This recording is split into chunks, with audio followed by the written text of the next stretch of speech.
கோலி talk Kollywood news. அரசு நிர்ணயித்த ticket விலையிலேயே திரைப்படம். இப்பெல்லாம் படங்கள் வெளியான சில தினங்கள் அதிகப்படியான விலைக்கு டிக்கெட்டுகளை விற்பனை செய்றாங்க. 110 ரூபாயில இருந்து 500 ரூபாய் வரைக்கும் விற்கிறாங்க. இப்படி கூடுதல் தொகைக்கு விற்கிறதுனால சில தினங்கள்லயே லாபத்தை எடுத்துடுறாங்க. ஆனா இப்போ தியேட்டர்கள்ல கூடுதல் டிக்கெட் விற்பனை செய்யறதை தடுக்கிற நடவடிக்கை எடுக்கப்பட்டு இருக்கு. இதனால விஜயோட திரைப்படத்தோட டிக்கெட்டுகள் அரசு நிர்ணயிச்சிருக்கும் விலைக்கே விற்பனை செய்யப்படுதாம். மேலும் இப்படி அதிகப்படியான விலைக்கு தியேட்டர்கள்ல டிக்கெட் விற்பனை செய்யறதுக்கு காரணம் தியேட்டர் உரிமையாளர்கள் தான் இன்னொரு கருத்து நிலவிக்கிட்டு இருக்க. கோவை தியேட்டர் உரிமையாளர்களோ அதை மறுத்து இருக்காங்க.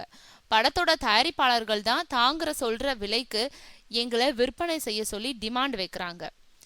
இல்லைன்னா படத்தை எங்களுக்கு தர மறுக்கிறாங்க. அதனால வேற வழி இல்லாம அவங்களுக்கு கட்டுப்பட்டு வந்தோன்னு சொல்றாங்க. மேலும் ஏப்ரல் 14ஆம் தேதி வெளியாகும் விஜயோட தெறி படத்தை பொறுத்தவரை அரசு நிர்ணயிச்சிருக்கும் 120 ரூபாய்க்கே டிக்கெட் விற்பனை செய்யப்பட்டு இருக்கதா அவங்க தரப்புல சொல்றாங்க.